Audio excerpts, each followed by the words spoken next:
Wonderla toilet cleaning ను సులభంగా మార్చే powerful product Elim toilet cleaner.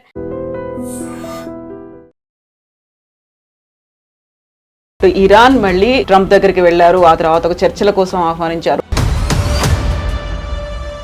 Trump చెప్పిన తర్వాత సీజ్ ఫైర్ అనేది, సీజ్ ఫైర్ కూడా ఇజ్రాయెల్ ఒప్పుకోలేదు. మళ్ళీ అటాక్స్ అనేవి చేస్తూ వచ్చాయి. సరే ఇది ఆగిపోయింది కదా, నెక్స్ట్ ఏంటి? నథింగ్. నెక్స్ట్ టైం ఒక 2-3 నెలల దాకా ఏం కాదు. ఇజ్రాయెల్ వాళ్ళ లాసెస్ను రీకూప్ చేసుకుంటున్నారు. వాళ్ళ దగ్గర జరిగిన డ్యామేజ్ జరిగింది, సివిలియన్ ఏరియాస్లో చాలా జరిగింది డ్యామేజ్.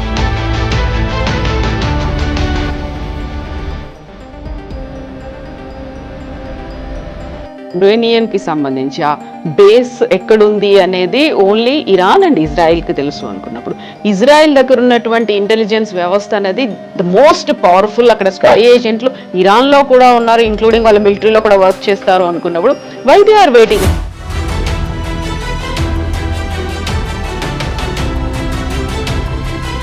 ఇరాన్కి ఏంటంటే భయం, ఇజ్రాయెల్ వాళ్ళకి అమెరికా మీద అంత భయం లేదు, కానీ ఇజ్రాయెల్ ఏం చేస్తారో మన అందరికి తెలుసు. వాళ్ళ మొత్తం మిలిటరీ లీడర్షిప్ని ఒకటే స్ట్రోక్లో కొట్టేశారు. ఇజ్రాయెల్ నుంచి వచ్చిన ఆపరేషన్లో స్పెసిఫిక్లీ లీడర్షిప్ని టార్గెట్ చేయడంలో గేమ్ ఆఫ్ థ్రోన్స్లో ఒక సీన్ ఉంది. అదే స్ట్రాటజీ యూజ్ చేశారు దీంట్లో కూడా. ఆ పేరు కూడా అదే పెట్టారు. వీళ్ళ లొకేషన్ కనుక్కున్నారు, వీళ్ళందరూ ఒక మీటింగ్లో కూర్చొని కొట్టేశారు. అదే టైంలో న్యూక్లియర్ సైంటిస్ట్ అందరూ ఒక ప్లేస్లో కూర్చున్నారు, వాళ్ళని కొట్టేశారు.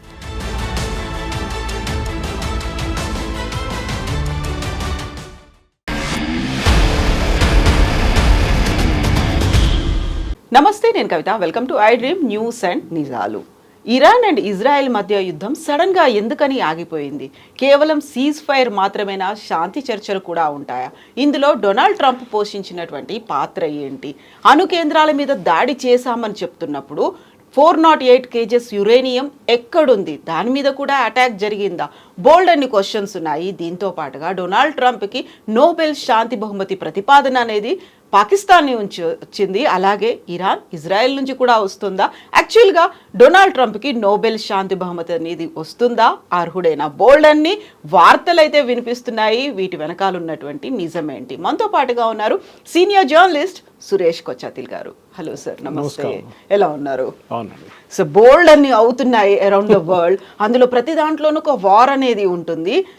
అన్నిటి వెనకాల మళ్ళీ అమెరికా కనిపిస్తుంది, డొనాల్డ్ ట్రంప్ కనిపిస్తున్నారు. ఏంటి అసలు ఏం జరుగుతోంది? డొనాల్డ్ ట్రంప్కి ఎట్లా అంటే పబ్లిసిటీ లేకుండా బతకలేరు ఆయన 100% పబ్లిసిటీ మ్యాన్ అన్నమాట. అది షో మ్యాన్ అంటారు ఇంగ్లీష్లో. అది ఎలక్షన్లో చూస్తుంటారు. ఎలక్షన్లో ఒక అసాసినేషన్ అటెంప్ట్ జరిగినప్పుడు కూడా టిపికల్ షో మ్యాన్ అటాక్ లాగా ఫిస్ట్ రేజ్ చేసి సెల్యూట్ చేసి I'm going to fight on అని చెప్పి ఒక మూడు తీసుకొచ్చారనమాట. కానీ ఎలక్షన్ గెలిచిన తర్వాత ఆయన ఇచ్చిన వాగ్దానాల్లో దాన్ని ఒక్కొక్క ఇంప్లిమెంట్ చేసుకొని పోవడానికి చాలా ప్రాబ్లం అవుతుంది ఆయన. ఒకటి ట్రేడ్ డీల్స్, మన అందరికి తెలుసు, చైనాతో కానీ యూకేతో కానీ మిగతా రాష్ట్రం, ఈవెన్ మెక్సికో, కెనడా, వాళ్ళ దగ్గరున్న ఇద్దరు నేబర్స్కి మన దేశంతో కూడా టాక్స్ నడుస్తున్నాయి. కానీ అన్నిట్లో అంత ఫేవరబుల్గా లేరు. మెయిన్గా ట్రంప్ లాజిక్ ఏముండే అంటే మేక్ అమెరికా గ్రేట్ అగైన్ అనే కాన్సెప్ట్ తీసుకొచ్చారు, మాగా. దాంట్లో అంటే అమెరికాలో మ్యానుఫ్యాక్చరింగ్ బేస్ని రిటర్న్ తీసుకురావడం. బేసిక్లీ అంటే అమెరికాలో స్టీల్ ఫ్యాక్టరీలు ముందు చాలా ఉండేది. స్టీల్ అనేది లీడింగ్ ప్రొడ్యూసర్ అమెరికా ఉండే. ఇప్పుడు అమెరికా దగ్గర ఒక్క కంపెనీ కూడా మర్యాదగా స్టీల్ ప్రొడ్యూసర్స్ ఒక్క కంపెనీ కూడా లేదు. అక్కడిక్కడ ఏదో చేసుకుంటున్నారు, కానీ స్టీల్ ప్రొడక్షన్ మొత్తం చైనాకి మారిపోయింది కంప్లీట్గా. కార్ మ్యానుఫ్యాక్చరింగ్ చాలా మటుకు యుఎస్ కార్ క్యాపిటల్గా ఉండే. చాలా మీరు 40-50 సంవత్సరాల ముందు తీసుకుంటే అక్కడి నుంచే కార్లన్నీ వచ్చేది ముందు.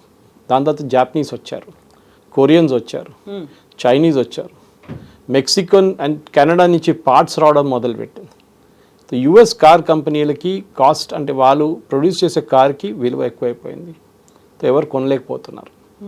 అదే టైంలో చైనాని తెచ్చుకుంటే మీరు డ్యూటీ వేస్తే కూడా ఇంకా చీప్ పడుతుంది వాళ్ళకి.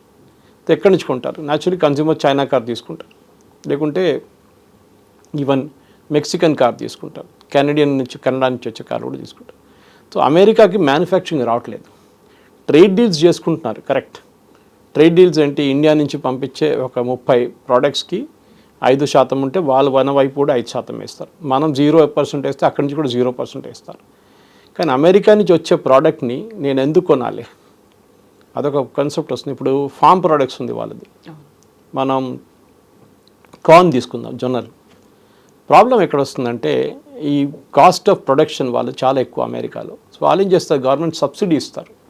మన దగ్గర కూడా ఇస్తారు. అమెరికా ఏం ఆర్గ్యూ చేస్తున్నా అంటే మీరు ఇండైరెక్ట్ సబ్సిడీ ఇస్తున్నాం, మేము డైరెక్ట్ సబ్సిడీ ఇస్తున్నాం. మీరేం చేస్తారు, నీళ్ళు ఫ్రీ ఇస్తున్నారు, కరెంటు ఫ్రీ ఇస్తున్నారు, దాని తర్వాత మినిమం సపోర్ట్ ప్రైస్ ఇస్తున్నారు, ఫర్టిలైజర్ ఫ్రీగా ఇస్తున్నారు. అన్నీ ఇచ్చిన తర్వాత కూడా మిగతా సబ్సిడీస్ కూడా ఇస్తున్నారు మీరు. మేము డైరెక్ట్ క్యాష్ ఇంత ప్రొడ్యూస్ చేస్తాం, దాని మీద సబ్సిడీ ఇస్తున్నాం మేము. మా దగ్గర మిగతా ఫ్రీలు ఏం లేవు. సో సబ్సిడీ టు సబ్సిడీ కొట్టుకుంటున్నాం మనం. అదే ప్రాబ్లం చైనాతో ఉంది. చైనాలో చైనీస్ గవర్నమెంట్ అక్కడున్న కంపెనీలకి చాలా హెవీలీ సబ్సిడైజ్ చేస్తుంది. అది ల్యాండ్ ఉండొచ్చు, పవర్ ఉండొచ్చు, నీళ్ళు ఉండొచ్చు, మిగతా ల్యాండ్ ఏదైనా కానివ్వండి, చాలా మట్టుకు డిస్కౌంట్ ఇస్తారు వాళ్ళు. ఇప్పుడు బీవాడీ లాంటి కంపెనీ తీసుకోండి, కార్ మ్యానుఫ్యాక్చరింగ్, వాళ్ళకు కూడా చాలా మటుకు ఇన్సెంటివ్స్ ఇచ్చారు. దాంతో ఏమైతే గవర్నమెంట్ సపోర్ట్ వచ్చినప్పుడు ఇమీడియట్గా కాస్ట్ పర్ కార్ తగ్గిపోతుంది, యూనిట్ కాస్ట్. వాళ్ళు ఈజీగా యూరోప్లో కానీ అమెరికాలో అమ్ముకుంటున్నారు. కానీ ఎన్ని రోజులు నడుస్తుంది? చైనీస్ డామినెన్స్ అనేది వాళ్ళని చూస్తుంటే ఫస్ట్ ఒక మార్కెట్కి వెళ్తారు, మొత్తం డామినేట్ చేసిన తర్వాత మార్కెట్ మొత్తం ధ్వంసం చేసిన తర్వాత వాళ్ళు ప్రైస్లు ఎక్కిస్తారు. అప్పుడు మిగతా కాంపిటీటర్స్ ఉండరు, ఎవరు ఉండరు. సో యూఎస్ కూడా అదే జరిగింది. కానీ ట్రంప్ ఏమంటున్నారంటే నేను వచ్చిన తర్వాత నేను మ్యానుఫ్యాక్చరింగ్ తీసుకొస్తాను, కానీ చేయలేకపోతున్నాను. సో ఆయనకి ఒక డైవర్షన్ కావాల్సి వచ్చింది. అంటే ఈ డీల్స్ నడుస్తుంది, ఇప్పుడు డీల్స్ సైన్ చేయకుండా డీల్స్తో ఏం రాదు ఆయనకి, మ్యానుఫ్యాక్చరింగ్ రాదు, కొన్ని బిజినెస్ కొన్ని రావచ్చు, 10% రావచ్చు అంతే. సో ఈ యుద్ధాలు మొదలైనవి. ఫస్ట్ రాగానే అన్నారు నేనుంటే యుక్రెయిన్ రష్యా యుద్ధం అసలు నడవదు, మొత్తం బంద్ చేసి పడేస్తా అన్నారు. నేను బైడెన్ ఉండే ఈ వారంతా మొదలైంది, నేను గిట్ట ఉంటుండే ఈ వారం అసలు మొదలు కూడా కాకుండేది. కానీ ఏం చేశారు, పుటిన్తో మాట్లాడారు 2-3 సార్లు, 2 hours 2 గంటల సేపు కూడా మాట్లాడారు, ఏం కాలేదు. పుటిన్ ఇంకా బాంబులు వేస్తున్నారు, యుక్రెయిన్ ఇటువైపు డ్రోన్లు కొడుతున్నారు, అన్నీ నడుస్తున్నాయి. దాని తర్వాత భారత్ పాకిస్తాన్కి వచ్చాం. భారత్ పాకిస్తాన్లో గొడవ నడిచినప్పుడు 4వ రోజు నేనే చేపించాను, నేనే ట్రేడ్ డీల్ చేపించాను అదని చెప్పి పెద్ద స్టేట్మెంట్ ఇచ్చారు. భారతదేశంతో ఒప్పందం చేయకపోతున్నానని చెప్తున్నారు. ఇప్పుడు ఆల్రెడీ రెడీ అయింది, మేము బిగ్ డీల్ అనౌన్స్ చేయబోతున్నాం. పాకిస్తాన్తో ఏమైందండి? పాకిస్తాన్ ఏం అమ్ముతారు చెప్పండి? యూఎస్కి పాకిస్తాన్ అమ్మగలది ఏముంది? ఒక డ్రగ్స్ ఒకటే ఉంది, ఓపియం అమ్మొచ్చు, నెక్స్ట్ టెర్రరిజం అమ్మొచ్చు. ఈ 2 ప్రోడక్ట్స్ ఉన్నాయి వాళ్ళ దగ్గర. మన డీల్స్ అంటే ఇద్దరితో డీల్స్ ఉండాలి. మనం డీల్ చేసిన తర్వాత నేను వీళ్ళిద్దరిని ఒప్పందం చేసి సీజ్ ఫైర్ చేయించాను. మనం ఎవరితో మాట్లాడలేదు, మన ఎవరితో అసలు ట్రంప్ సీన్కే రాలేదు అంటున్నారు. ట్రంప్ ఏంటంటే దీనికన్నా ముందు కూడా మీకు చెప్పాను ఒకసారి, ట్రాన్సాక్షనల్ మ్యాన్. నేను 100 రూపాయలు పెడితే నాకు ఎంత వస్తుంది? రియల్ ఎస్టేట్ అంతే. నేను 100 పెడితే నాకు 500 వస్తాయి, 300 వస్తాయి, 400 వస్తాయి. ఇది కూడా అంతే. ఆయన ఏమంటున్నాడు, నేను ఇంత ఎఫర్ట్ పెట్టినప్పుడు, నేను ఇన్ని పని చేసినప్పుడు నాకేమైనా కావాలి కదా, హిస్టరీలో ఎవరైనా గుర్తుపెట్టుకోవాలి కదా నన్ను. వచ్చిపోయింది ప్రెసిడెంట్ అని చెప్పకుండా జిమ్మీ కార్టర్ లాని, మన యాసిర్ అరాఫాత్ లాంటి వాళ్ళని ఆ టైంలో నోబెల్ ప్రైజ్ ఇచ్చారు వాళ్ళకి, నాకు కూడా ఎందుకు ఇవ్వకూడదు? హిస్టరీలో నిలిచిపోవాలి. డెఫినెట్ ఫుట్ నోట్లో ఉండాలి, అట్లీస్ట్ పైన హెడ్లైన్లో లేకుండా ఫుట్ నోట్లో అయినా ఉండాలి. డొనాల్డ్ ట్రంప్కి ఇట్లా నోబెల్ ప్రైజ్ వచ్చింది. ఆ టైంలో ఇస్సాక్ రబీన్ కానివ్వండి, మిగతా ఎవరైనా కానీ, యాసిర్ అరాఫాత్ కానీ, జిమ్మీ కార్టర్, ఇది నోబెల్ ప్రైజ్ వచ్చారు వాళ్ళకి. ఎందుకంటే ఆ టైంలో ఒక ఒప్పందం జరిగింది, ఆస్లో అకార్డ్ జరిగింది, ఒప్పందం వచ్చింది. కానీ ఇప్పుడు ఏం జరిగింది? ఇప్పుడు మీరు ఇజ్రాయెల్ ఇరాన్ వార్ చూస్తే, ఇజ్రాయెల్ పైన దాడి చేసింది first Hamas, October 7th kidnap చేసి 1200 మంది తీసుకెళ్ళిపోయారు, ఇంకా 1200 మందిని చంపారు ఇక్కడ. దాని తర్వాత మొదలైంది గొడవ. హమాస్ ఎవరు? Iran proxy. ఇరాన్ డబ్బు లేకుంటే రేపు హమాస్ దుకాణం బంద్ అయిపోతుంది మొత్తం. వాళ్ళు మిసైల్స్ ఇస్తారు, డబ్బులు ఇస్తారు, దాంట్లో కూడా మ్యాన్ పవర్ కూడా సపోర్ట్ చేస్తారు వాళ్ళు. ఇదంతా చేసిన తర్వాత హమాస్ ఇజ్రాయెల్ మీద దాడులు మొదలుపెట్టాయి. అటువైపు నుంచి ఎప్పటి నుంచో హెజ్బుల్లా దాడులు చేస్తున్నాయి, ఇప్పుడు కాదు, 10-20 సంవత్సరాల నుంచి హెజ్బుల్లా కంటిన్యూస్గా ఇజ్రాయెల్ మీద దాడి చేస్తూనే వస్తారు. హమాస్ కన్నా కొంచెం ఒక 30-40% ఎక్కువ టెక్నాలజికలీ కేపబుల్ ఉన్నారు హెజ్బుల్లా. హమాస్ అంత కేపబుల్ లేరు. దానికోసం హమాస్కి ఇచ్చే మిసైల్ చూడండి, చాలా చిన్న చిన్న మిసైల్స్ ఇస్తారు ఇరాన్. డౌట్ ఉంది వీళ్ళు ఫైర్ చేయగలరా లేదా అని చెప్పి. హెజ్బుల్లా అది కాదు, హెజ్బుల్లా హైలీ ట్రైన్డ్ ఫోర్స్ అన్నమాట. వీళ్ళందరినీ ఎవరు తీసుకొచ్చారు? ప్రాక్సీస్గా ఇరాన్ తీసుకొచ్చారు. లాస్ట్లో హూతీలు వాళ్ళు అక్కడ యమన్ ఒకవైపు క్యాప్చర్ చేసుకున్న తర్వాత యమన్లో వాళ్ళు కూర్చున్నారు. అప్పుడప్పుడు అక్కడ వెళ్తున్న బోట్ల మీద ఫైర్ చేస్తారు, షిప్ల మీద ఫైర్ చేస్తారు, అప్పుడప్పుడు ఇజ్రాయెల్ మీద కూడా చేస్తారు. వాళ్ళ దగ్గర మ్యానుఫ్యాక్చరింగ్ బేస్ లేదు, ఏం లేదు. వాళ్ళకు ఉన్నది only crude oil business. Iran నుంచి మిసైల్స్ వస్తుంది, ఆ మిసైల్తో వాళ్ళు వాడుకుంటారు. ఇప్పుడు వాళ్ళ దుకాణం కూడా బంద్ చేసేసారు. యూఎస్ కలిసి ఇజ్రాయెల్ కాకుండా ఎక్కువ యూఎస్ వాళ్ళు చేస్తున్నారు. సో ట్రంప్ ఇక్కడ ఏమైపోయిందంటే నోబడీ అయిపోయారు. నేను సంబడిగా ఉండాలి కదా, నా మాట యూక్రెయిన్లో వాళ్ళు జెలెన్స్కీ వినట్లేదు, ఇక్కడేమో పుటిన్ వినట్లేదు.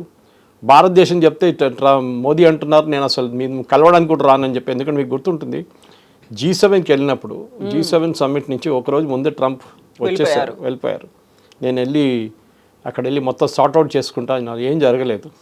ఆయన అక్కడ 2 రోజులు ఇంకా ఉంటుండే ఏం కాకపోతుండే, కానీ వెళ్ళారు పెద్ద పబ్లిసిటీ చూపించడానికి. కానీ దాని తర్వాత ఏం జరిగిందంటే ఆ నెక్స్ట్ డే మోదీ గారు రిటర్న్ వస్తున్నప్పుడు G7 నుంచి మోదీ గారిని పిలిచారు, ఒఫీషియల్గా ఉంది, it's on record, for dinner రమ్మన్నారు. మోదీ గారు నేను రాను, నేను క్రొయేషియా వెళ్ళాలి, ఆల్రెడీ ఫిక్స్డ్ ఒక ప్రోగ్రామ్ ఉంది నాది, క్రొయేషియాకి వెళ్తున్నాను చెప్పి. క్రొయేషియా అంటే ఇంత చిన్న కంట్రీ, మీరు ఇంత పెద్ద ఇంపార్టెన్స్ ఇస్తున్నారు, నా దగ్గరకు రండి అన్నారు. సారీ అని చెప్పారు. ఒక దేశంలో మనకు ఒక ఈగో అని చెప్పట్లేదు, హెల్దీ ఈగో ఉండాలి మనకి. ట్రంప్ పిలిస్తే ఏదో తిండిలేన మన యాసిమ్ మునీర్ పోయినట్లు మనం వెళ్ళకూడదు. We should also have our price అనమాట. లేదు సారీ నేను రాలేను, నాకు ఇంకో ప్రోగ్రామ్ ఆల్రెడీ ఫిక్స్ అయి ఉంది, ఫినిష్ చేసి తర్వాత చూద్దాం. ఎందుకంటే యుద్ధంలో మీరు ఏం చేసిండ్రు, పాకిస్తాన్ సపోర్ట్ చేసిండ్రు, Pakistan is the great nation అన్నారు.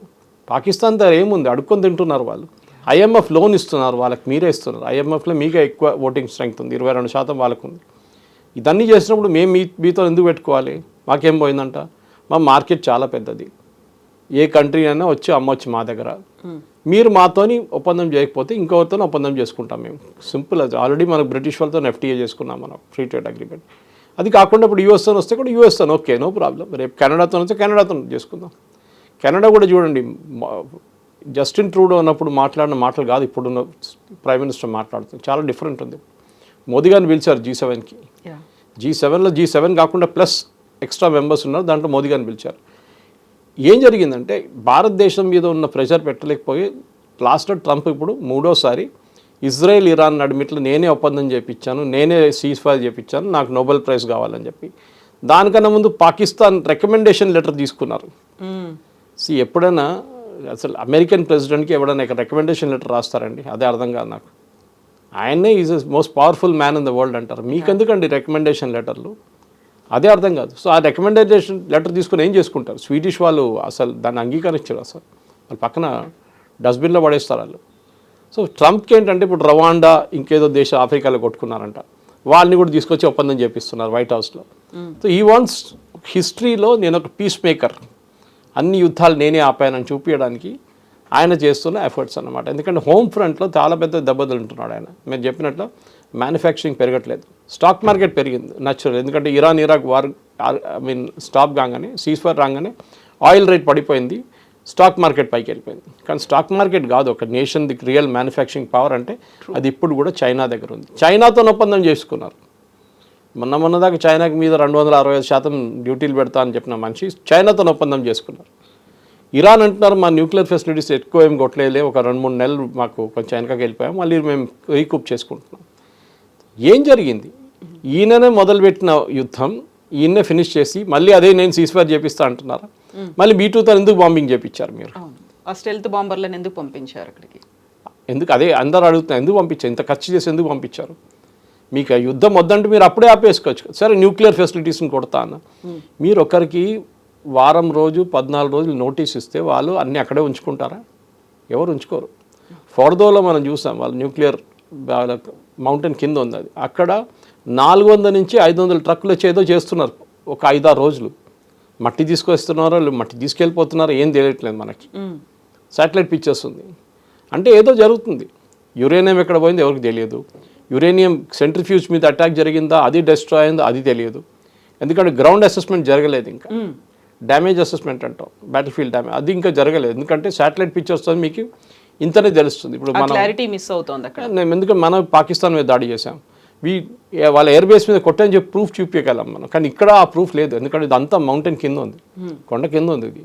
మీరు దాని లోపల ఎవరిని పంపిస్తారు? ఎవరు వెళ్తారు? ఇజ్రాయెల్ వాళ్ళు వెళ్తారు, అమెరికన్స్ వెళ్ళరు, వాళ్ళకి భయం వెళ్ళడం అంటే. వాళ్ళ బుట్స్ ఆన్ ద గ్రౌండ్ ఎప్పుడు పెట్టరు, వాళ్ళు ఎయిర్ నుంచి కొడతారు, కానీ పెద్ద పెద్ద మాటలు అంటారు, కానీ వాళ్ళ సోల్జర్స్ని ఎప్పుడు కమిట్ చేయరు. వాళ్ళు ఆఫ్ఘనిస్తాన్లో కూడా చూడండి, వాళ్ళు సోల్జర్స్ని కమిట్ చేసిన దాంట్లో వాళ్ళు చాలామంది చనిపోయారు వాళ్ళ సోల్జర్స్.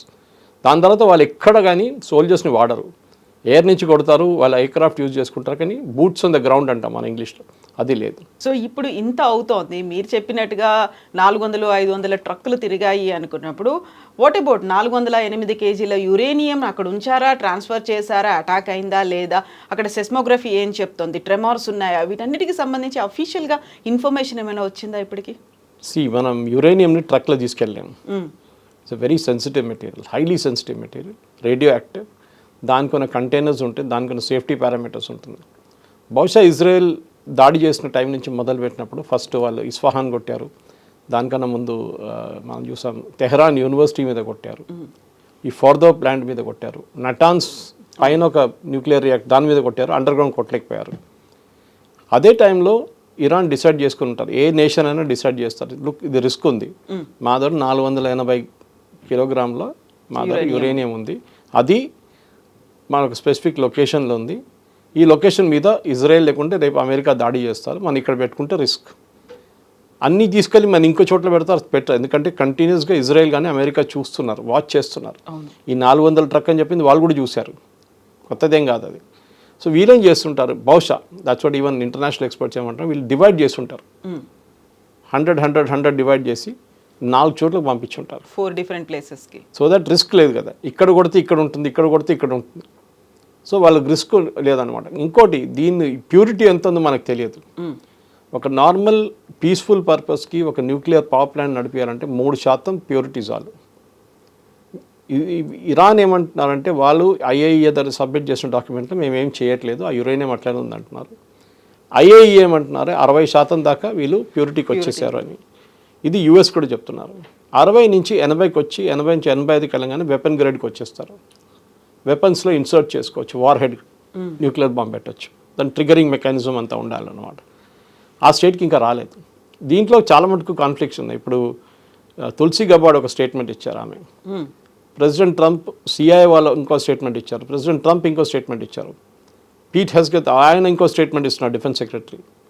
వీళ్ళు ఎవరు నిజం చెప్తున్నారో ఎవరికి తెలియదు, ఇది ఎక్కడ పోయిందో ఎవరికి తెలియదు, ఎక్కడ పోతే కూడా ఏం అవుతుందో అది కూడా చెప్పలేకపోతున్నారు. ఇది తీసుకొని వాళ్ళు ఏం చేసుకుంటారు? యురేనియం అట్లా ఒట్టి యూజ్ చేయలేము కదా, దాన్ని ప్రాసెస్ చేయడానికి ఫెసిలిటీ ఉండాలి, దాని సెంట్రిఫ్యూజ్ ఉండాలి, అది ఏం లేకుండా మీరు ఏం చేసుకుంటారు యురేనియం పెట్టుకొని? అది రిస్క్, అది చాలా, అది మీద పెట్టుకోవడమే రిస్క్, చుట్టుపక్కల ఉన్న వాళ్ళకి రిస్క్, రేడియో యాక్టివిటీ రిస్క్ అన్నీ ఉంటుంది. రేపు దాని మీద బాంబింగ్ జరిగింది అనుకోండి, మట్టి చెర్నోబిల్ లాగా అయిపోతుంది, లేకుంటే ఫుకుషిమా లాగా అయిపోతుంది, జపాన్లో జరిగిన డిజాస్టర్ లాగా. సో ఇప్పుడు ఈ ఇష్యూలో ఏం జరిగి ఉంటుందంటారు? ఇప్పుడు ఇరాన్ మళ్ళీ ట్రంప్ దగ్గరికి వెళ్ళారు, ఆ తర్వాత ఒక చర్చల కోసం ఆహ్వానించారు, ఆ ట్రంప్ చెప్పిన తర్వాత సీజ్ ఫైర్ అనేది, సీజ్ ఫైర్ కూడా ఇజ్రాయెల్ ఒప్పుకోలేదు, మళ్ళీ అటాక్స్ అనేవి చేస్తూ వచ్చాయి. ఇప్పటికైతే కొంచెం టెంపరీగా ఒక పాజ్ బటన్ ప్రెస్ చేసి ఉంచారు అనుకున్నప్పుడు ఎన్పిటి సైన్ ఇరాన్ దాని నుంచి విత్డ్రా చేయబోతున్నారు, న్యూక్లియర్ నాన్ ప్రొలిఫరేషన్ ట్రీటీ నుంచి విత్డ్రా చేస్తున్నారు.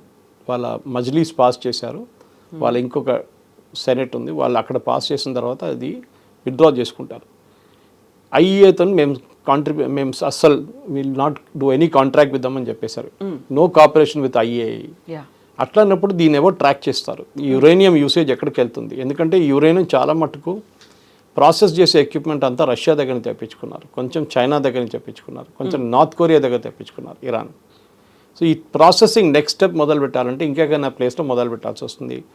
ఈ 4 చోట్లు కాకుండా, దట్ ఈస్ ఇస్ఫహాన్ కానీ, తెహరాన్ యూనివర్సిటీ కానీ, నటాన్స్ కానీ, ఫోర్దో కానీ, 5వ 6వ ప్లేస్ ఉందా ఇరాన్ దగ్గర? ఎక్కడైనా సీక్రెట్గా పెట్టుకున్నారా? అక్కడికి ఇది మూవ్ చేశారా? అక్కడ మళ్ళీ ప్రాసెసింగ్ మొదలు పెట్టారా? ఎందుకంటే మనకు యురేనియం ఎక్కువ అక్కర్లేదు, న్యూక్లియర్ బాంబ్ 10 న్యూక్లియర్ బాంబ్ తయారు చేయాలంటే చాలా గ్రామ్స్లో చాలు మనకి, అంత తక్కువ క్వాంటిటీ చాలు. కానీ ఇది చేస్తున్నారా లేదని తెలియదు. సెంట్రిఫ్యూగ్స్ ఉందా హై, మళ్ళీ ప్యూరిఫై చేసి హై అని తీసుకెళ్ళడానికి? చాలా ప్రశ్నలు ఉన్నాయి, దీనికి ఆన్సర్స్ ఎక్కడ లేదు. ఎందుకంటే ఎవరి దగ్గర ట్రాకర్ లేదు. తెలిసింది ఇద్దరికే, ఒకటి ఇజ్రాయెల్కి, ఒకటి ఇరాన్కి. ఇజ్రాయెల్ చెప్పరు, వాళ్ళు చేస్తున్న పని చేసి చూపిస్తారు. ట్రంప్ అట్లా కాదు, ట్రంప్ మాట్లాడుతూనే ఉంటారు, నేను అది చేయబోతున్నాను, చేస్తాను, ఇప్పుడే చేస్తాను, కొడతాను అని చెప్పేసి. 2 వారాలు సమయం ఇచ్చి ఇరాన్కి 2 వారాల లోపల మీరు కంప్లై చేయండి, లేకుంటే నేను బాంబు వేస్తాను అని చెప్పిన మనిషి 2 రోజుల తర్వాత వెళ్ళి బాంబు వేసేసింది. అవును. సో ఇరాన్ ఏం చేశారు? ఇరాన్ ఎక్స్పెక్ట్ చేశారు, చేయలేదు. వాళ్ళు అనుకున్న మాకు ఇంకా 2 వారాలు నెలలు అనుకున్నారు, కానీ అంతే ఆ గ్యాప్ తీసుకొని బాంబు చేసేసారు B2 పెట్టి. కానీ ఈ బాంబ్ చేయడం ఎక్కువ మనం చూసాం యూఎస్ ఇంటెలిజెన్స్ బ్రీఫింగ్లో కానీ హౌస్ కమిటీ బ్రీఫింగ్స్లో ఒక డివైడెడ్ ఒపీనియన్. ఎంత డ్యామేజ్ జరిగింది, డ్యామేజ్ అసెస్మెంట్ ఎంత ఉంది, మీరు టైం ఎంత ఇచ్చారు. మన దగ్గర చాలామంది అన్నారు ఆపోజిషన్ లీడర్స్, మనం 14 రోజులు ఎందుకు తీసుకున్నాం ఆపరేషన్ సింధూర్లో, నెక్స్ట్ డే అటాక్ చేయొచ్చు కదా అన్నారు. నెక్స్ట్ డే అటాక్ చేయలేము, ఎందుకంటే మనం ఎక్కడ కొడుతున్నాం అని చెప్పలేదు వాళ్ళకి. ఇంకా మనం టెర్రర్ క్యాంప్స్ మీద కొడుతున్నాం అనేది జరిగిన తర్వాత వాళ్ళకి తెలిసింది, కొట్టామని చెప్పి మనం ఇన్ఫార్మ్ చేసాం వాళ్ళని. That as per international protocol. మేము మిమ్మల్ని కొట్టలేదు, మీ టెర్రర్ క్యాంప్స్ని కొట్టామని చెప్పి మా స్పోక్స్ పర్సన్ కూడా చాలా క్లియర్గా చెప్పారు. కానీ పాకిస్తాన్ ఏం చేశారు, మన మీద దాడి చేశారు. యుఎస్ కూడా అంతే. ఇప్పుడు ఇజ్రాయెల్ అండ్ ఇరాన్ కొట్టుకున్నప్పుడు యుఎస్ ఎందుకు వచ్చారు, ఎందుకంటే ఇజ్రాయెల్ చెప్పారంటే బంకర్ బస్టర్ తీసుకొచ్చి మీరు ఆ నటాన్స్ కానివ్వండి, నటాన్స్ బేస్మెంట్లో ఇంకోటి మెయిన్గా ఫర్దోలో బేస్మెంట్ కొట్టండి, అది మౌంటైన్ కింద ఉంది, అది కొట్టండి అని. సరే కొట్టారనుకోండి, ఏమైంది దాని తర్వాత?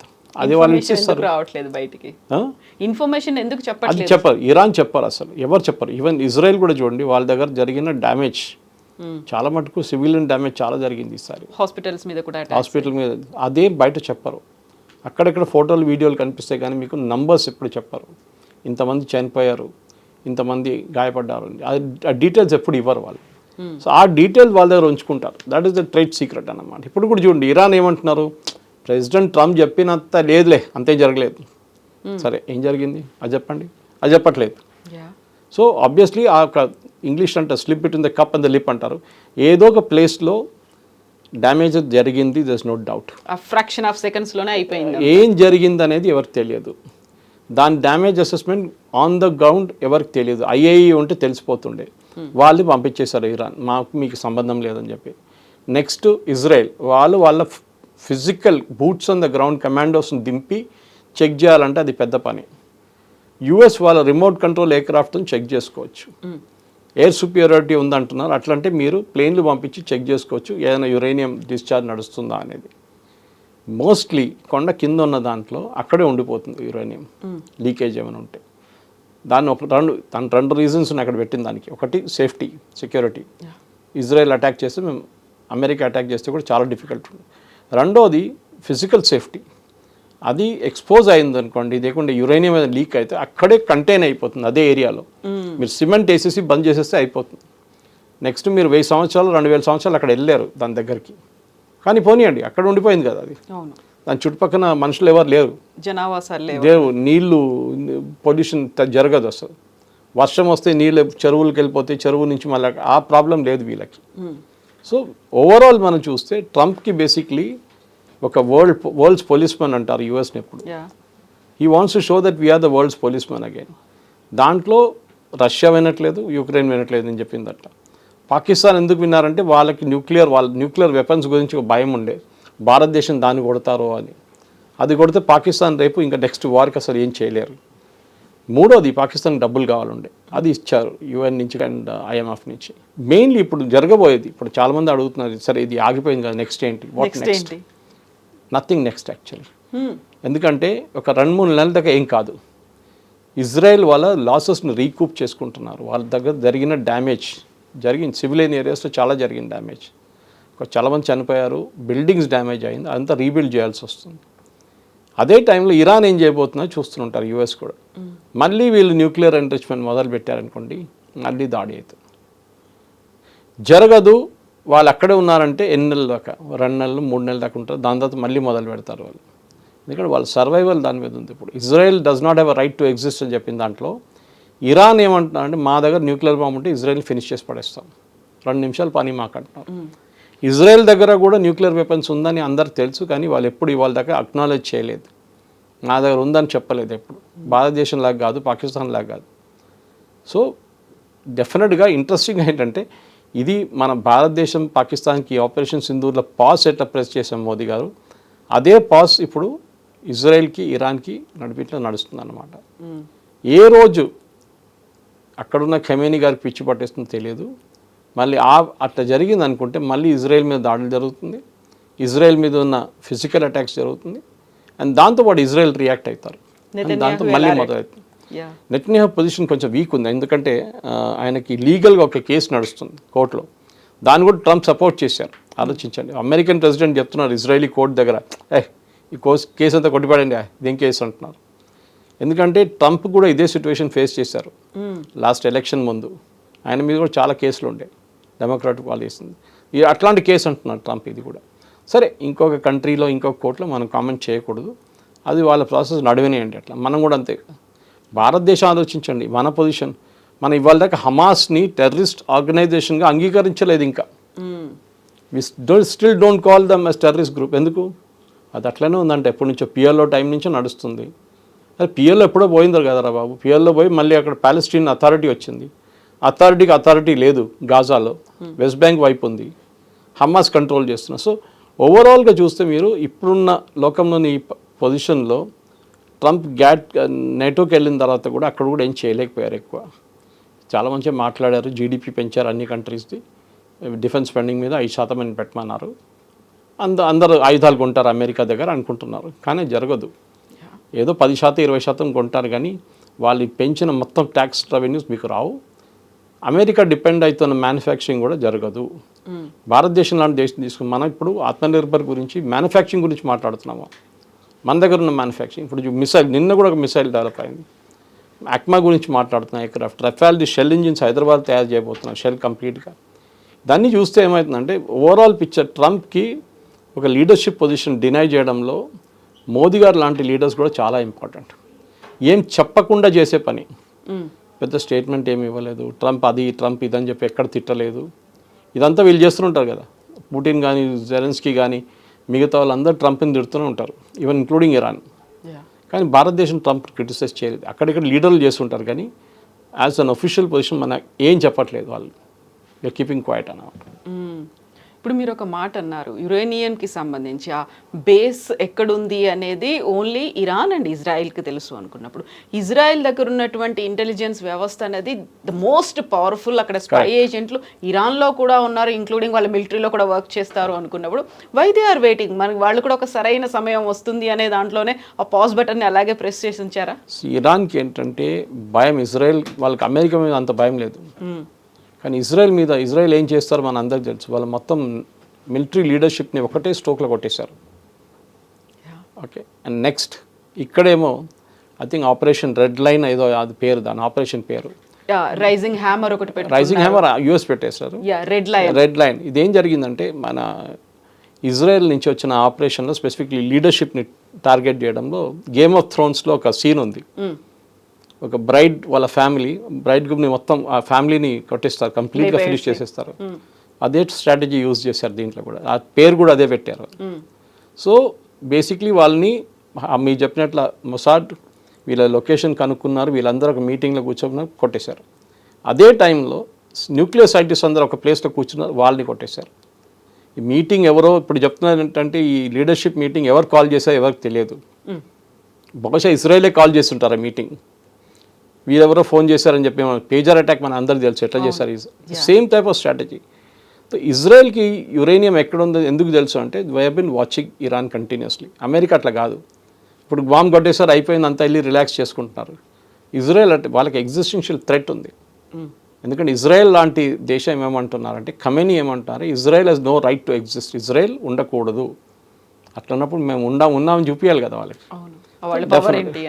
దే విల్ ట్రాక్ వాళ్ళకి తెలుసు యురేనియం ఎక్కడ ఉందని. యురేనియం అనేది నేను చెప్పినట్లు మనం ఏదో బ్యాగ్లు వేసుకొని తీసుకెళ్ళలేము, మనం దాన్ని లారీలు వేసుకొని తీసుకెళ్ళలేము.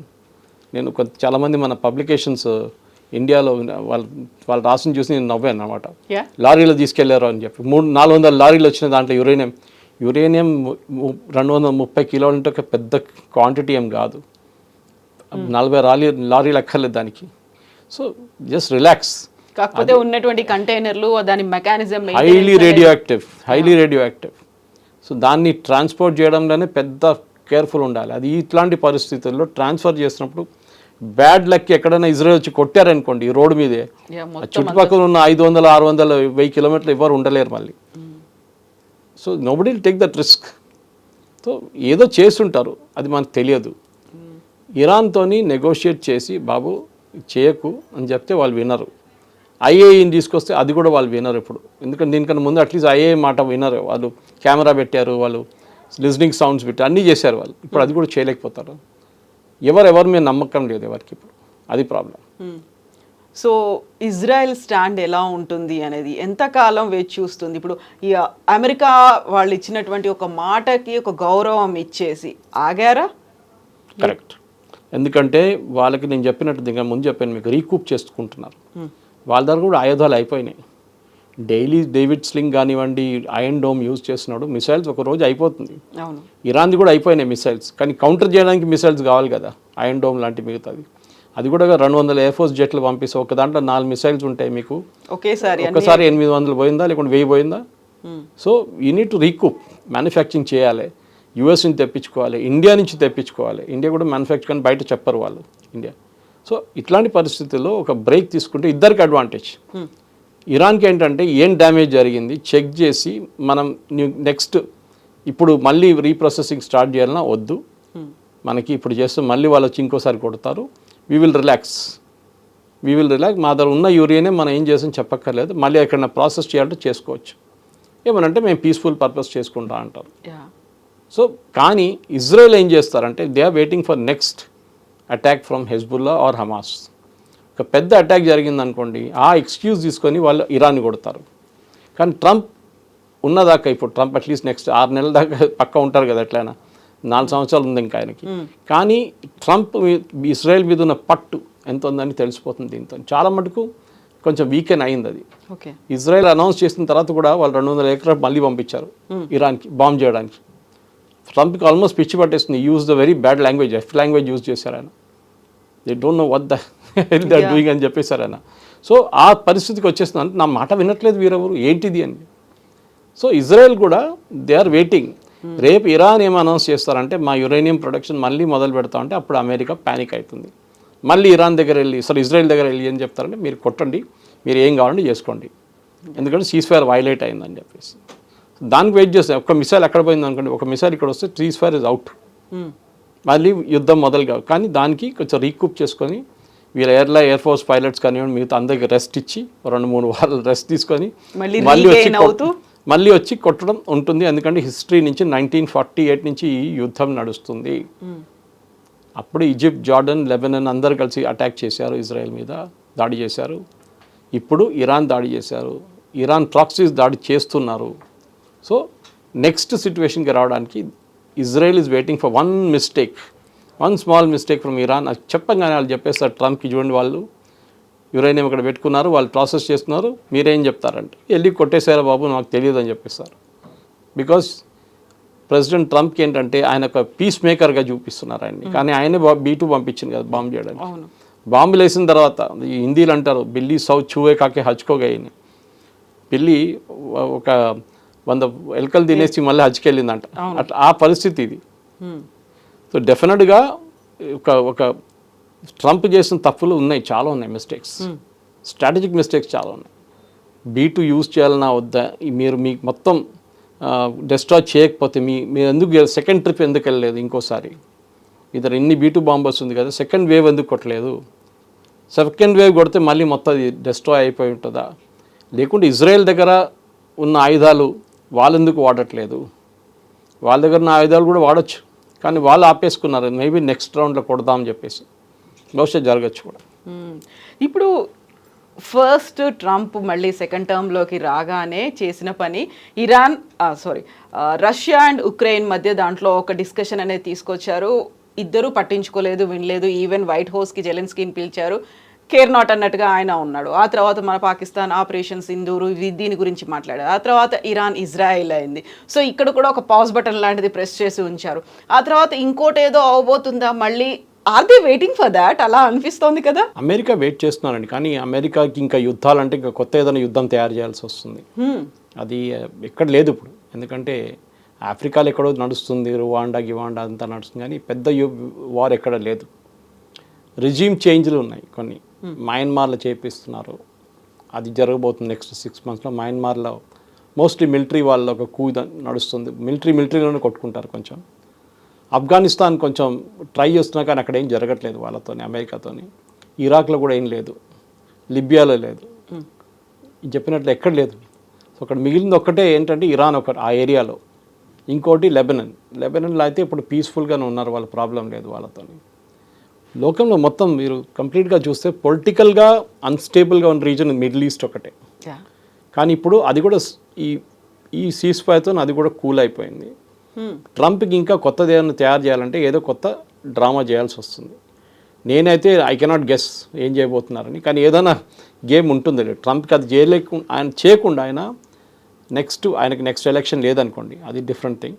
కానీ డెమోక్రాట్ పార్టీకి ఒక పెద్ద ఛాలెంజ్ ఉంటుంది. ఎందుకంటే వాళ్ళు ట్రంప్ని కిందకి దింపాలంటే, అట్లీస్ట్ రిపబ్లికన్స్ని కిందకి దింపాలంటే ట్రంప్ని కొంచెం కంప్లీట్గా ఒక ఫెయిలియర్గా చూపించాల్సి వస్తుంది. అది జరుగుతుందా లేదా అని మనం చూడాల్సిందే.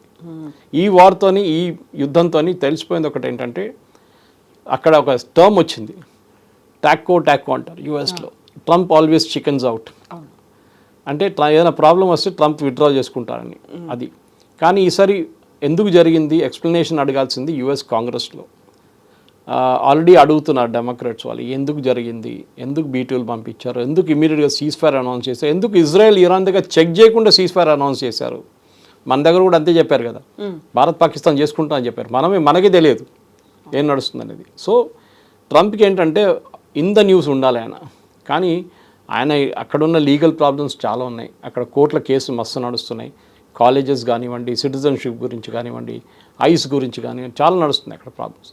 అది ముందు సార్ట్అవుట్ చేసుకున్న తర్వాత లోకంలో ఉన్న మిగతా ప్రాబ్లమ్ తర్వాత సార్ట్అవుట్ చేసుకోవచ్చు. ఆల్రెడీ మిడిల్ ఈస్ట్ని ఒక అత్యంత ప్రమాదకరమైనటువంటి ప్రాంతంగా ట్రంప్ ముందు నుంచి చెప్తూ వస్తున్నారు. అక్కడ ఉన్న వాళ్ళని ఎవాక్యుయేట్ చేస్తాము, ఇలాంటివన్నీ కూడా చెప్తూ వస్తున్నప్పుడు, సో ఇప్పుడు మిడిల్ ఈస్ట్ మీద ఫోకస్ పెట్టుకుంటారా లేకుంటే ప్రపంచవ్యాప్తంగానా, అమెరికానా? మిడిల్ ఈస్ట్ ఇప్పుడు లేదు, అక్కర్లేదు. Middle east is quite. ఇప్పుడు ఇరాన్ ప్రాబ్లం ఒకటే ఉండే, అది సార్ట్అవుట్ అయిపోయింది. హూతీలు మాట్లాడలేదు, హమాస్ ఎక్కువ గొడవ లేదు, హమాస్ ఇజ్రాయెల్ చూసుకుంటున్నారు. ఇటువైపు ఏమో లెబనాన్ అబ్సల్యూట్లీ క్వైట్ అయిపోయారు, అంటే హెజ్బుల్లా క్వైట్ అయిపోయారు. అక్కడ ప్రాబ్లం ఏం లేదు మిడిల్ ఈస్ట్లో. ఇప్పుడు ప్రాబ్లం రాబోతుందంటే ఎకనామిక్ ఫ్రంట్లో రాబోతుంది ట్రంప్కి. ఇది కాదు, not on the war front, economic front. Russia Ukraine ఎప్పుడు ఆపుతారని అది మనం చెప్పలేము, ఎప్పుడు ఆపుతారని. అది వాళ్ళు మొత్తం ఇద్దరు టైర్డ్ అయిపోయినా కూడా ఆపేస్తారు. ఇప్పటికైతే ఇద్దరు కొట్టుకుంటున్నారు, వీళ్ళు ఆయుధాలు ఇస్తున్నారు మన నేటో, అది జెలెన్స్కీ వాడుకుంటున్నారు. ఇటువైపు ఏమో రష్యా ఇంకా ప్రొడక్షన్ ఎక్కువ చేస్తున్నారు, వాళ్ళు ఇంకా దాడి చేస్తున్నారు. ఇప్పుడు ఎక్కడ ఆగుతుందో, ఇదో ఫుట్బాల్ గేమ్ దాకా టైంఅవుట్ ఉంటుందో లేదో మనకు తెలియదు దీనికి. సో డెఫినెట్గా Trump next time Russia Ukraine ఉంటుంది, కానీ అంత ఈజీ కాదు. అది సార్ట్అవుట్ చేయాలంటే చాలా ప్రాబ్లమ్స్ ఉన్నాయి దాంట్లో. మెయిన్లీ ఏంటంటే జెలెన్స్కీ ఈ వార్ నుంచి విత్డ్రా చేసుకుంటే, సీజ్ ఫైర్ పెట్టుకుంటే జెలెన్స్కీ పొజిషన్ వీక్ అయిపోతుంది యుక్రెయిన్లో. పుటిన్కి ఏ ప్రాబ్లం లేదు, పుటిన్ ఆటోక్రాటిక్ రూలర్, ఆయన ఉంటాడు ఇంకా 10 సంవత్సరాలు కంటూ ఉంటాడు ఇంకా. కానీ జెలెన్స్కీ చెప్పలేము, అది పెద్ద ప్రాబ్లం అనమాట. సో ట్రంప్ సపోర్ట్ చేస్తాడా లేదా అని చూస్తే ఎస్ సపోర్ట్ చేస్తారు. ఎందుకంటే ఒక మినరల్స్ డీల్ చేసుకున్నారు, మినరల్స్ కావాలి అక్కడి నుంచి, రేర్ ఎర్త్స్ కావాలి, దానికి జెలెన్స్కీని వాడుకుంటారు. అయిపోయిన తర్వాత జెలెన్స్కీతో ఏం చేస్తారో మనం ఏం చెప్పలేము. సో ఇప్పుడు అల్టిమేట్గా మనం ఏ ఒక్క నోబెల్ ప్రైజ్ గురించి ఇంతలా చూడలేదు, ఇంతలా కూడా మాట్లాడుకోలేదు. నోబెల్ పీస్ ప్రైజ్ అనగానే డొనాల్డ్ ట్రంప్ చూస్తున్నారు అనేది ఒక రికమెండేషన్ లెటర్స్ ఇవన్నీ వెళ్ళిన తర్వాత వాట్ హ్యాపెన్స్, మొత్తం అల్టిమేట్గా ఫైనల్గా ఎవరి పేరు వస్తుంది అనుకో. స్వీడిష్ అంత ఈజీగా తీసుకోరండి దీన్ని, అంతా వాళ్ళు ఎవరు రికమెండేషన్ పట్టించుకోరు. ఆయన నుంచి రాసిస్తాను మీకు, it will be very surprising decision. ట్రంప్కే తర్వాత అంటే నేను ఎప్పుడు అడగలేదు, ఎవరన్నారు నేను అడిగానని చెప్పి నోబెల్ ప్రైజ్, నేను అప్పుడు అడగలేదు కదా, ఎవరు చెప్పారు నాకు ఇస్తారని చెప్పలేదు కదా అంటారు. తర్వాత ఇంగ్లీష్లో సార్ గ్రేప్స్ అంటాం, దొరకకపోతే తర్వాత దాన్ని అయ్యే ఎవరు కావాలంతా అంటారు. అది ఆ పరిస్థితికి ట్రంప్ వచ్చేస్తారు. రియాలిటీ చెక్ అనేది ఒక 6 నెలలు వచ్చేస్తుంది ట్రంప్కి డెఫినెట్గా. సో అప్పటిదాకా ఫోకస్ పెట్టాల్సినటువంటి అంశాలు బోల్డన్ ఉన్నాయి, వాటి మీద ఫోకస్ పెట్టు. Economy, US economy should be the number 1 focus for Trump. అక్కడే పెద్ద డిజాస్టర్ రాబోతుంది. ఏ ఒప్పందం చేశారు కానీ ఒప్పందంలో మ్యానుఫ్యాక్చరింగ్ రావట్లేదు. ఇప్పుడు కూడా మొబైల్ ఫోన్స్ ఇవాళ అనౌన్స్ చేశారు, ఫాక్స్కాన్ కానీ మిగతా కంపెనీలు కానీ, ఏ కంపెనీ కానీ, మిగతా ఇండియాలో కూడా ప్రొడక్షన్ పెట్టుకుంటున్నాం మేము, ఇండియా నుంచి ప్రొడక్షన్ మూవ్ చేయట్లేదు అన్నప్పుడు ట్రంప్ అమెరికా కోసం ఏం చేస్తారు, మాగా కంటిన్యూ చేస్తారా లేదా అనేది చాలా పెద్ద problem. Yes sir, thank you so much Suresh గారు, థ్యాంక్ యూ. నిజంగా ప్రస్తుతం ఉన్నటువంటి సమాజం దేనికి ప్రయారిటీ ఇస్తుంది? ఆర్థిక సంబంధాల చుట్టూ మాత్రమే తిరుగుతోంది. మళ్ళీ ఎన్నికలంగానే చాలా విరక్తి కలుగుతాను. మంచి అనిపిస్తుంది కదా, లేడీస్ కూడా ఛాలెంజింగ్ జాబ్స్ చేసినప్పుడు చాలా బాగుంటది. ట్రాఫిక్ అసిస్టెంట్స్ గా నియమించిన ట్రాన్స్జెండర్స్ అందరితో సాల్యూట్ చేయించుకుంటున్నారు. ఫుడ్ డెలివరీ ఇవ్వటానికి వెళ్ళినటువంటి డెలివరీ బాయ్ అనిల్ పై కళ్ళ ముందు